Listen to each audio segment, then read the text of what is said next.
E eu começo com uma pergunta. Você já passou por algum momento da vida em que você se sentiu encurralado pelas circunstâncias? Uma espécie de beco sem saída? E nós estamos vivendo um momento histórico em que essa experiência amarga, essa experiência difícil de viver um beco sem saída, tem sido uma realidade de muitos. Justamente uma experiência sem saída diante de um laudo médico, diante da perda de um emprego, da única renda, da única subsistência que a família tem, diante de conflitos, de desafios, de situações que realmente coloca a pessoa sem saída. Ela olha para um lado, olha para o outro, ela não vê por onde sair. Justamente essa é uma experiência muito difícil, uma experiência muito dolorosa, porque é neste momento que a angústia ela passa a ser a nossa companheira, porque a angústia nos sobrevém porque nós não sabemos o que podemos, mas muitas das vezes não sabemos o que fazer diante dessa situação. Seja ela no âmbito humano, físico, seja ela no âmbito de saúde, seja ela no âmbito financeiro, mas são situações difíceis a qual a vida traz a nós, em que nós nos vemos sem saída e aonde a gente precisa realmente de fato de olhar para um lado, para o outro, e a gente não vê uma saída, uma solução. A angústia, ela se apodera do nosso coração. Nós vivemos uma situação muito difícil. Tenho certeza que, infelizmente, pelos tempos difíceis em que nós vivemos hoje, as situações, os fatos em que vêm ocorrendo na nação, em nossa sociedade, no mundo, tenho certeza que essa é uma experiência compartilhada de muitos de nós.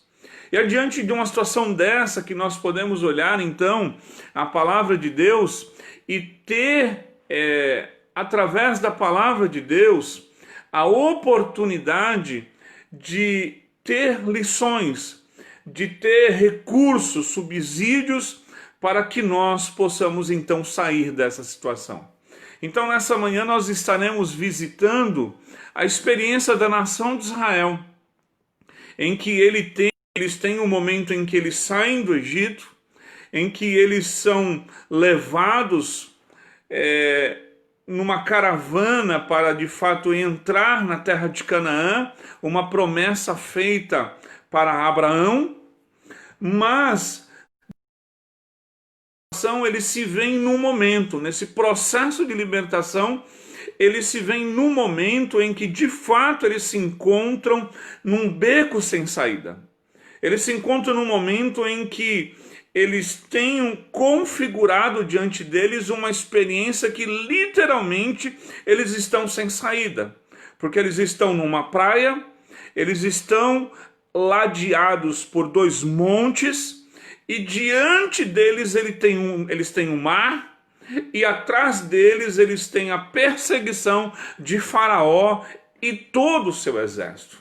Veja que essa é uma experiência ímpar, uma experiência dramática da nação de Israel, fato este que vai ficar marcado nos anais da história e que por muitos séculos inspira a todos nós, inspira pregadores, inspira histórias, textos, livros, canções, e que hoje nós usaremos ela para trazer lições que podem nos ajudar a todos nós, aqui dentro da nossa esfera de experiência pessoal, num momento em que nós nos encontramos sem saída, mas que é justamente nesse momento em que nós podemos vivenciar o escape que Deus dá ao seu povo. Então nos acompanhe nessa reflexão bíblica e nós podemos extrair dela algumas que podem nos ajudar diante dessa experiência atual que nós vivemos. E a primeira dela, eu gostaria de convidar vocês a ler o texto de Êxodo capítulo 13 e o verso 17, que a primeira lição é que Deus está por trás de todos os acontecimentos da história. Livro de Êxodo capítulo 13, o verso 17 diz assim: Tendo Faraó deixado ir o povo, Deus não os levou pelo caminho da terra dos filisteus, posto que era um caminho mais perto, pois disse assim: para que porventura o povo se arrependa e pela facilidade e proximidade, vendo a guerra, voltem para o Egito. Podemos olhar para estes versículos e podemos interpretar a saída do povo como um ato político da decisão de Faraó. Mas foi Deus quem tirou eles do Egito e pela sua soberania. É por isso que Deuteronômio 7, verso 18 diz assim: foi o Senhor que tirou vocês com mão poderosa e resgatou vocês da terra da servidão. A ação poderosa de Deus, ela foi marcada por espanto, por sinais milagres. E não fora o Faraó, como um ato político dele, que propiciou a saída do povo do Egito, mas foi Deus que assim o fez. Deus carrega o seu povo quando este povo pensa que eles são levados pela circunstância. Isso é interessante porque há momentos em que nós olhamos e pensamos, literalmente nós estamos sendo levados pelas circunstâncias da vida, mas o texto mostra que foi Deus que estava carregando o seu povo. É por isso que Moisés, lá na frente, no livro de Deuteronômio, capítulo 32, verso 11 e 12, ele vai lembrar esta experiência e vai dizer: como águia desperta a sua ninhada e voeja sobre os seus filhotes, estende as suas mãos e tomando-os, os leva sobre elas. Assim o Senhor os guiou, e não havia Deus estranho algum. Não há dúvidas de que Deus é aquele que tem controle da história de nossas vidas, e Ele tem a nossa vida nas mãos. Isto é algo maravilhoso de nós conhecermos e percebemos de que Deus não tem um plano B. Ele é o Senhor, não era Faraó, era o Senhor que estava agindo desta forma, era o Senhor que estava tirando o povo daquela escravidão de mais de 400 anos, porque por trás de história e de eventos da vida, Deus tem o controle de todas as coisas. Que maravilha sabermos que nós não estamos largados ao léu, à sorte, nós não estamos largados às circunstâncias, nós não estamos sendo levados por ela, mas o Senhor, com a sua mão forte, Ele tem um plano maravilhoso, porque Ele é o Senhor. A segunda lição que nós aprendemos aqui, quando estamos diante de uma situação sem saída, é que Deus carrega o seu povo, mas Ele mesmo escolhe a rota. Olha o que diz aqui no livro de Êxodo, capítulo 13, verso 18. Porém Deus fez o povo rodear pelo caminho do deserto, perto do Mar Vermelho, e arregimentados subiram os filhos de Israel do Egito.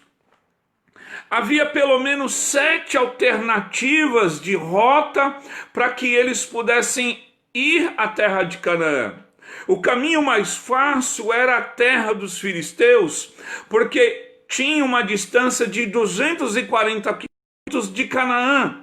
Uma caravana de provavelmente 25, 30 dias, 20 dias, concluiria esta peregrinação, esta viagem, e entraria na terra de Canaã.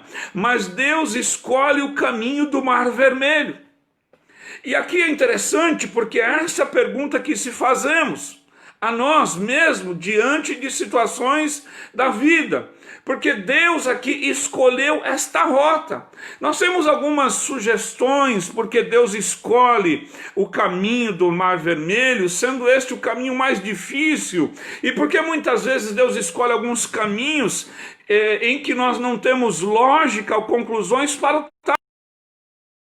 que era a proximidade da terra de Canaã. Por este caminho faria o povo facilmente voltar para a sua vida anterior diante de um desafio. A segunda razão é porque este caminho, esta rota, ela cruzaria com o território dos filisteus. E a fé, ainda muito incipiente, muito frágil do povo de Israel, poderia fazê-los facilmente voltar. E Deus não põe diante do seu povo uma tarefa da qual eles ainda não estão preparados para enfrentar. E Deus faz então que eles recuam. Mas há uma terceira explicação também. Este caminho era um caminho de rota comercial, usado pelo faraó, pelo povo do Egito. Durante a extensão deste caminho, que era plano, que era cheio de vegetações, cheio de água potável, havia grandes fortificações e grandes construções de Faraó, e tinha um dos caminhos mais poderosos considerado para o povo do Egito, que era as fortificações egípcias conhecidas como o caminho de Horus. E é este caminho aqui em que provavelmente, vendo e se impressionando com a opulência, com o tamanho, com a imponência deste império, faria com que o povo ficasse impressionado e eles poderiam voltar. Mas aqui também há uma questão aqui importante, talvez essa seja a melhor e a razão da qual Deus escolhe este caminho. É um caminho em que eles entram para uma experiência espiritual, porque eles teriam a oportunidade, nesta opção de rota dada por Deus, de se desvencilhar, se livrar das influências egípcias que ainda estavam nos seus corações, e eles teriam uma experiência com Deus. O que nós aprendemos aqui, queridos, é que Deus carrega e conduz o seu povo, e que ele escolhe a rota a percorrer. E aqui é interessante porque é uma verdade espiritual. Diante de situações difíceis, saiba que o caminho é o Senhor. Ele propõe uma rota vitoriosa, ainda que nós não tenhamos explicações. Ações de Davi no Salmo de número 25, e o verso de número 4, ele diz: Senhor, faze-me conhecer os seus caminhos e ensina-me as suas veredas. Queridos, muitas vezes atravessamos caminhos em que nós olhamos para eles e nós não entendemos, nós não temos lógica, nós não conseguimos compreender o fato dessa opção. Mas, queridos, saiba que é o caminho que Deus nos conduz, ainda que inexplicáveis, ainda que humanamente mais difíceis, ainda que humanamente mais longo, é o caminho em que nós teremos experiências com Deus. É um que nos tornará cada dia mais fortalecidos em tua presença, porque Deus escolhe a rota da nossa vitória. Mas há uma terceira lição aqui, que encontramos nessa experiência de Israel, é que Deus faz cumprir a sua justiça na nossa vida e o seu nome é glorificado. É interessante que quando você olha o texto de Êxodo capítulo 14, do verso de número 1 ao verso de número 4, o verso 2 vai dizer: fala aos filhos de Israel que retrocedam, que voltem, e se acampe de fronte de Pirairote, entre Migdol e o mar, diante de Baal-Zefon, em frente dele acampareis junto ao mar. Verso de número 3, Faraó dirá: eles estão desorientados. Verso de número 4, endurecerei o coração de Faraó, para que os persiga, e sereis glorificado, e saberão os egípcios que eu sou o Senhor. É interessante nós notarmos aqui que as ordens de Deus parecem estranhas, Mas ao mandarem retrocederem, voltar e acampar frente a Baal-Zefon, uma autoridade, um ídolo pagão, que era considerado pela nação do rei do norte, quer destruir, Deus quer destruir o último ídolo do Egito que não foi desmoralizado com as 10 pragas lançadas lá. Precisamos entender aqui que o processo das pragas, ele obedeceu a uma cadeia lógica da natureza, e em todas elas Deus foi desmoralizando as divindades, as crenças pagãs do Egito. E havia ainda uma última, Baal-Zefon, uma autoridade, um ídolo, um totem levantado, um altar, aonde o egípcio considerava que Baal-Zefon é o rei do norte. E Deus, não contente com isso, porque Deus quer fazer então assim o teu nome quer ser glorificado, ele manda o povo retroceder e voltar, porque ele quer que o povo egípcio saiba que Deus é o Senhor. Agora é interessante, porque durante anos foi Faraó que ordenara que os meninos hebreus recém-nascidos fossem afogados no Nilo. Vocês conhecem a história. Deus livra Moisés, porque Moisés propósito específico de Deus, mas as famílias hebreias, o povo de Israel, por muito tempo chorou os seus filhos recém-nascidos, meninos sendo jogados no Nilo. E Deus então, ele resolve, a justiça divina determinara que mesmo o povo havendo sofrido as 10 pragas, os egípcios teriam que pagar pela crueldade que haviam feito à nação de Israel.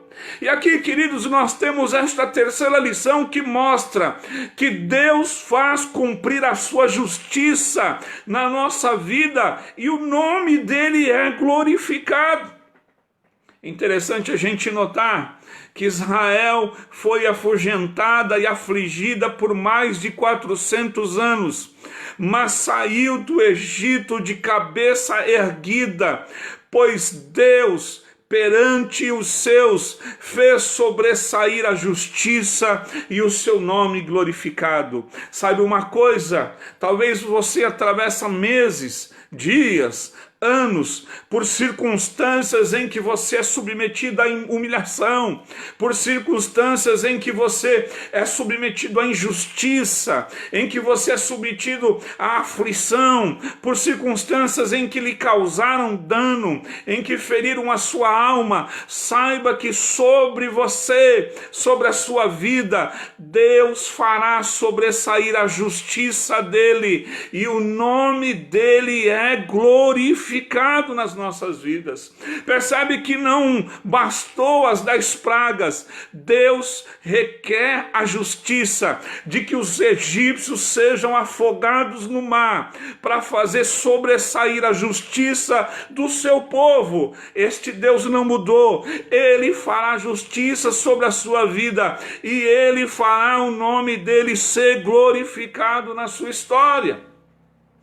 Mas há aqui também uma quarta lição que nós aprendemos nesse texto, quando não temos saída, é que Deus faz emergir o deserto, ele faz emergir o que temos no coração, e ele aperfeiçoa a fé quando nós a temos. É interessante notar que o deserto ele promove isso na nossa vida. O deserto, ele emerge o que temos no coração. O deserto faz vir à tona, tornar público o que temos em nós. É por isso que no livro de Êxodo, capítulo 14, do verso de número 10 a 14, diz assim o verso de número 10: E chegando Faraó, os filhos de Israel levantaram os olhos, E eis que os egípcios vinham atrás, e eles temeram muito. O verso de número 11, disseram a Moisés: será por haver sepulcros no Egito que nos tiraste de lá, para que morramos assim no deserto? Verso de número 12, não é isto que te dissemos no Egito? Dizemos a você, deixa-nos que sirvamos os egípcios. Era melhor que ou ficássemos lá, que morrendo do que aqui. E o verso de número 13 diz assim: Moisés respondeu: não temais, aquietai-vos. Moisés disse: aquietai-vos e vede o livramento do Senhor, que hoje vos fará. É interessante nós notarmos aqui que o deserto emerge o que temos dentro de nós. Porque o deserto revelou a nós aqui que nem todos estavam na fé. Nem todos tinham dentro do seu coração uma convicção. A perseguição de Faraó dividiu o grupo, a nação de Israel, em pelo menos 4 grupos. Há aqueles que queriam se render e voltar. O grupo é mencionado nos versos que eu acabei de ler. Há também uma sugestão de que havia um grupo em que queriam, sugeriram se jogar ao mar, tentar nadar, ou se matar, se jogar. Há uma sugestão de um terceiro grupo que gostaria, que talvez enfrentasse, que gostariam de lutar. Mas há um 4º grupo aqui dentro desta amostra aqui. Aqueles que decidem buscar a Deus em oração e fé. E aqui é interessante porque esse é um desafio para nós. Diante da perseguição iminente, diante da perseguição em que muitas vezes nos encontramos, qual dos grupos nós integramos neste momento de deserto, neste momento de provação? O grupo da fé e da oração, eles recebem a resposta de Deus. E foi Moisés que disse: medo, aquietai-vos, ele vai maravilhas no meio de vocês, o Senhor dará livramento. É interessante que, se nós notarmos o grupo dos incrédulos, eles não veem Deus, eles só veem Moisés. Isso é típico daqueles que são os incrédulos, daqueles que duvidam. Eles não conseguem enxergar a Deus. Mas eu te desafio a você compor o grupo daqueles que têm fé, daqueles que acreditam na fidelidade de Deus, daqueles que buscam em oração no momento da perseguição mais intensa, porque é a este que Deus responde: não temais, aquietai-vos, porque hoje o Senhor vai fazer vocês ver as maravilhas diante dos seus olhos. E é interessante porque a perseguição iminente, o grupo da incredulidade, da falta de fé, eles não veem Deus, eles só veem o vão até Moisés, porque na concepção deles não há Deus. Milhares de milagres, eles já estavam há 3 dias a caminho no deserto, do qual Deus proveu todo o recurso, a nuvem de dia e a coluna de fogo à noite, já nesses 3 primeiros dias de peregrinação. Todavia eles não veem o Senhor. Mas para aqueles que vêm, para aqueles que buscam em oração, há sempre uma resposta de Deus. Mas há aqui uma 5ª lição que nós aprendemos, e ela está aqui no capítulo 14, o verso de número 15, que precisamos aprender que tem momentos que é hora de agir e não de orar. O verso de número 15 diz assim: disse o Senhor a Moisés: por que clamas a mim? diga aos filhos de Israel que marchem. É interessante é que eles começam a clamar a Deus e Moisés começa a clamar a Deus. E Moisés recebe uma resposta surpreendente de Deus. Não é hora de orar, é de agir, de marchar. Levanta o seu cajado, abre o mar. É interessante que nós vemos aqui um princípio, e aqui não há um desencorajamento à oração, aqui não há desestímulos à prática da oração, mas no deserto precisamos entender que há momentos que é de agir, de marchar, de partir, de ação. Por isso que nós precisamos ter essa sensibilidade, orar sim. Nós temos uma característica cristã, protestante da oração, e ela é uma característica muito importante. Aliás, a oração, ela é dita na Bíblia Sagrada que orar sem cessar, porque oração é oxigênio da vida cristã. Mas há aqui um momento em que nós precisamos distinguir de orar, mas há momentos de agir. Há pessoas que perdem esse time em que passam a vida orando, mas não transformam isso em ações práticas. E Deus diz: Moisés, não é hora de orar. Agora não ora. Agora é hora e é momento de agir. E aqui é interessante porque Moisés, ele clama no desespero, na situação, porque o seu clamor é como se dependesse dele. A dele era a responsabilidade, mas Deus mostra para ele que não. A hora era de Deus se responsabilizar, conduzir o povo em segurança, mas de Moisés era parte da ação. Precisamos de uma espiritualidade, queridos, que nos faça engajar aos desafios da vida. Precisamos de uma espiritualidade na nossa vida hoje que se consolida no terreno da prática, da ação.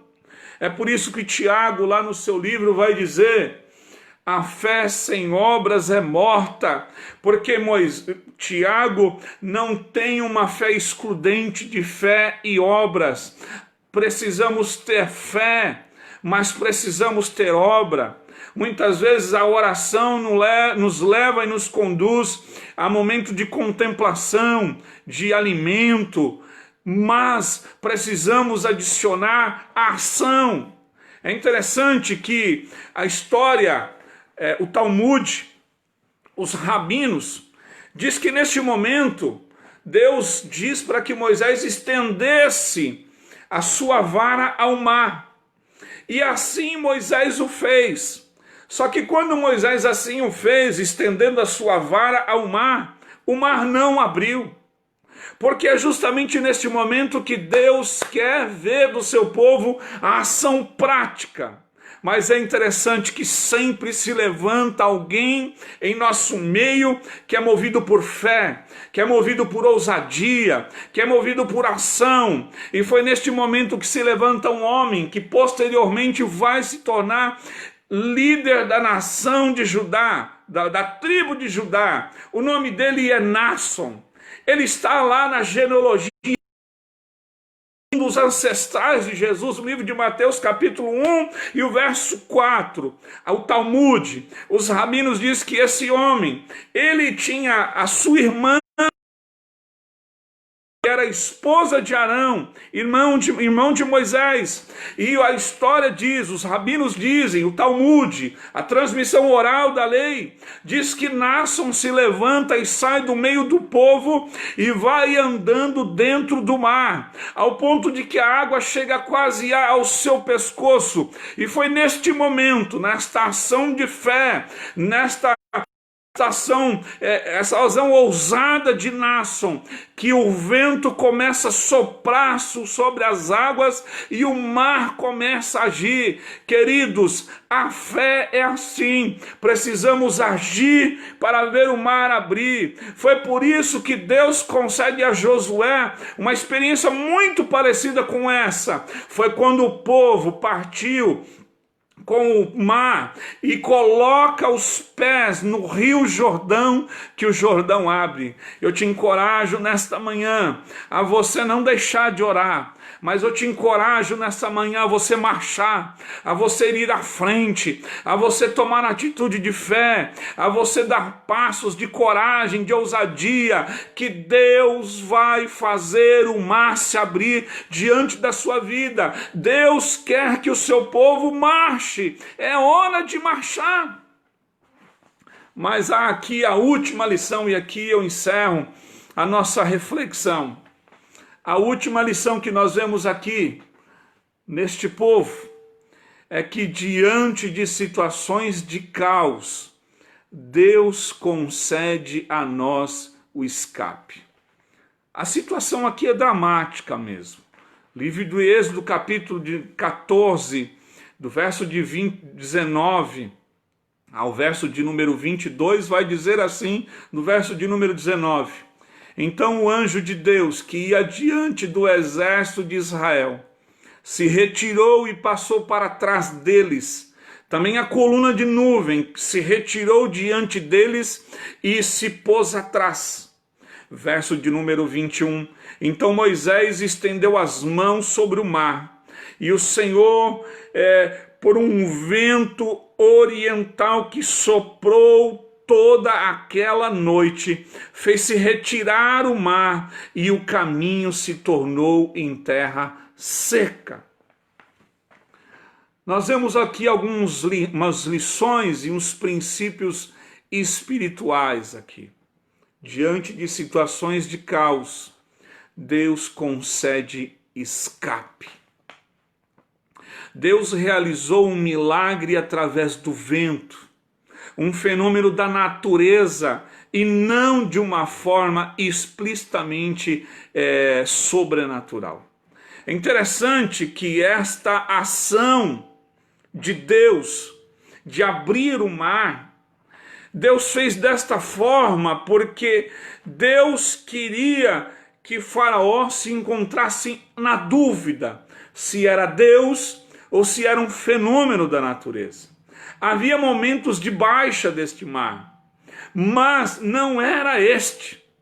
Quando o Faraó vê que o mar se abre, julga ele erroneamente que é um fenômeno da natureza. Mas justamente é o momento que Deus vai agir através dessas leis.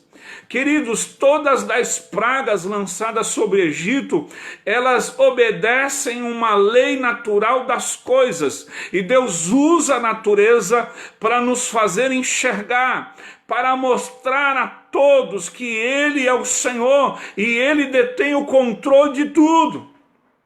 Às vezes, os eventos da natureza obedecem a um sinal de Deus para a humanidade. É interessante que a nação de Israel contava com um grupo de 600 mil homens, muito provavelmente mais de 2,5 milhões de pessoas, incluindo mulheres e crianças. E a história vai dizer de que Deus não abre um caminho, mas Deus abre 12 caminhos para que as 12 tribos de Israel atravessassem durante a noite toda. A nuvem e a coluna de fogo que estava à frente deles passa atrás.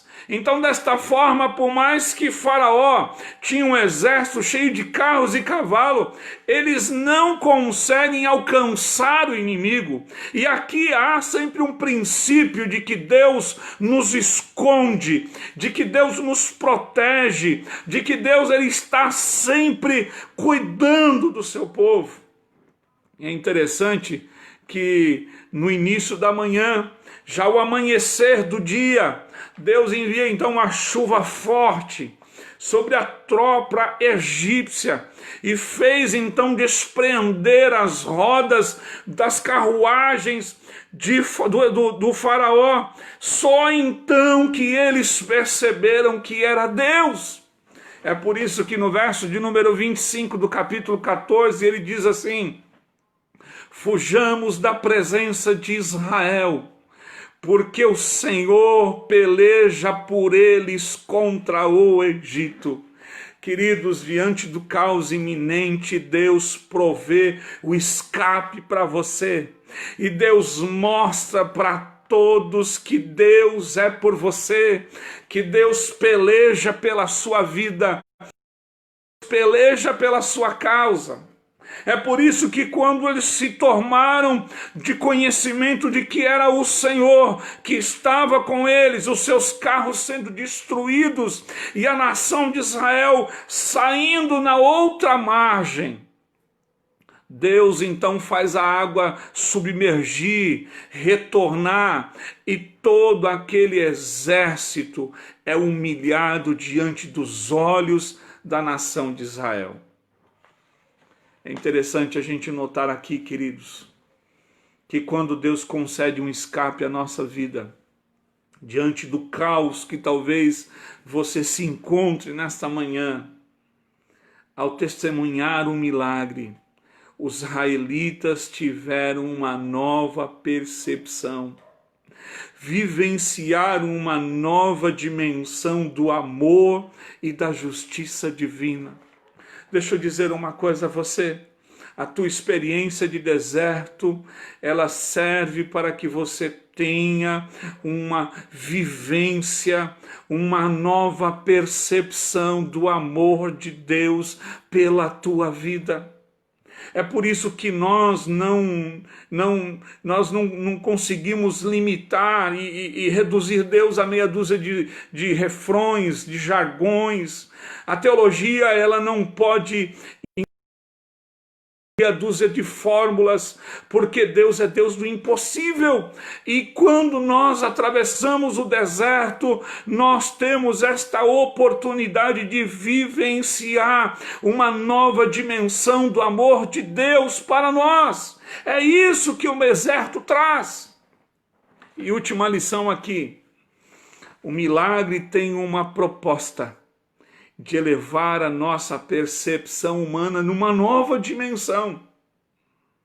Faz nos lembrar que Deus está acima de nós. Ele te vê, Ele nos vê. Que Deus, Ele é onisciente, Ele sabe de todas as coisas. Que Deus é onipresente, Deus está com você. E acima de todas as coisas, que Ele é onipotente. Todo poder está nas mãos do Senhor.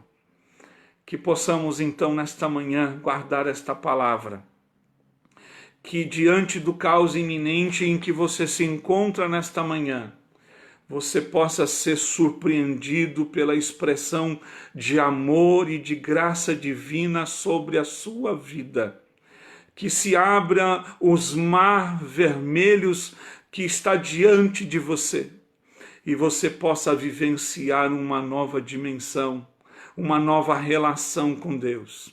E relembrar, Ele é onisciente, Ele é onipotente, Ele é onipresente e Ele é aquele que faz todas as coisas. E que o mar vermelho possa se abrir na sua vida e a bênção de Deus chegar sobre você e sobre o seu lar. Deus te abençoe.